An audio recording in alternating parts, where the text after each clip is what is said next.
Last time England beat Croatia 4-2 at the 2026 World Cup, and for most people that was just a football result. 3 points, group stage, move on. But for anyone who has followed England over the last 8 years, last time was so much more than a football result. Last night was closure. Let me take you back to the beginning. Because to understand what happened in the last night, you need to understand what happened in Moscow in 2018. July 11th, 2018, Moscow, Luzhniki Stadium, England versus Croatia. World Cup semi-final. England had not reached a World Cup semi-final since 1990. 28 years of hard, and finally they were 90 minutes away from a World Cup final. Kieran Trippier scored a stunning free kick in the 5th minute. England were ahead.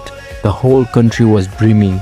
But Croatia never died. Even in the equalized 68th minute, 109th minute, Mario Mandzukic, a simple goal, a deflection, and England were out. The players were devastated. Raheem Sterling crying on the pitch, Southgate consoling his player, a nation heartbroken.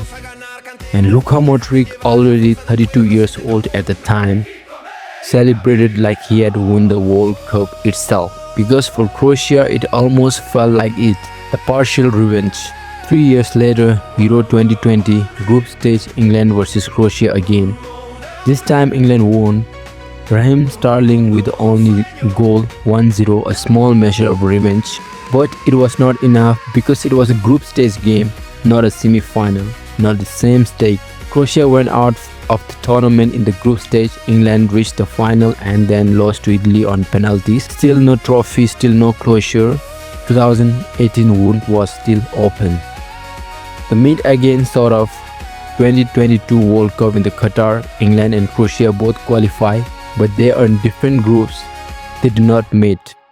Croatia reached the semi-final again, knocked out by Argentina. England lose to France in the quarterfinal. Bellingham's tournament announcement to the world.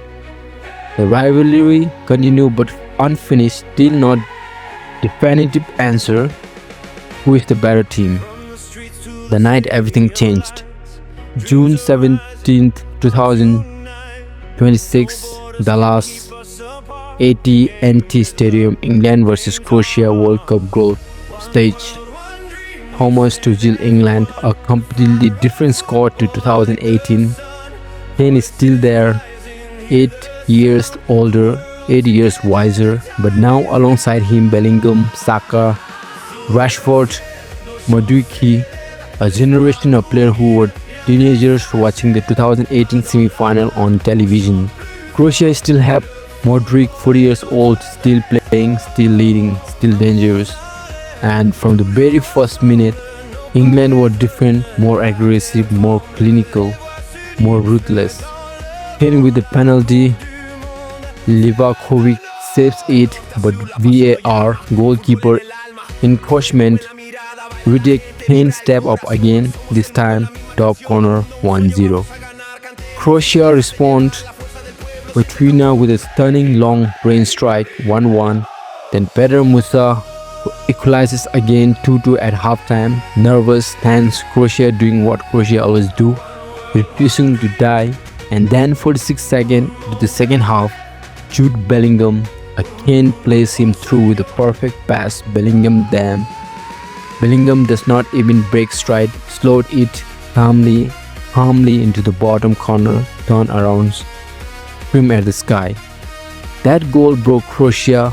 You could see it. Their head dropped, the energy drained from them, and England smelled blood.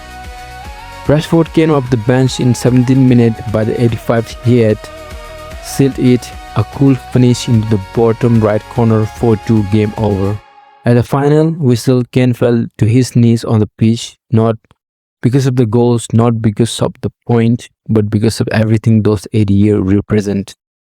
The semi-final that tears the weight of nations' expectation. So what does this actually mean for England's World Cup? Everything, and here's why. In 2018, Rod Mondesi set up his 2000 they had the individual brilliant but not identity. So what does this actually mean for England World Cup? Everything, and here is why.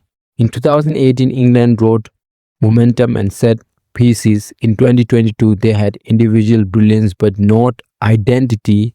Last night, for the first time in a long time, England looked like a real team. Organized, aggressive, clinical, with depth on the bench that actually made the difference.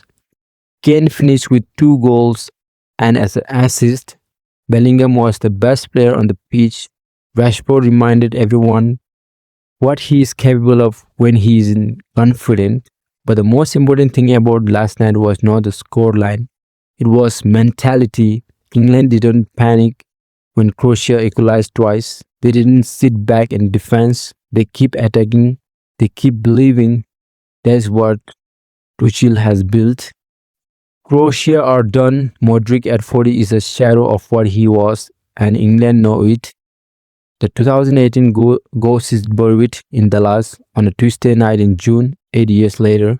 And now England go to the knockout round with momentum, confidence, and squad deep enough to win this whole tournament. For the first time in a very long time, it is actually coming home. Subscribe full analysis of every England match for the rest of the World Cup right here on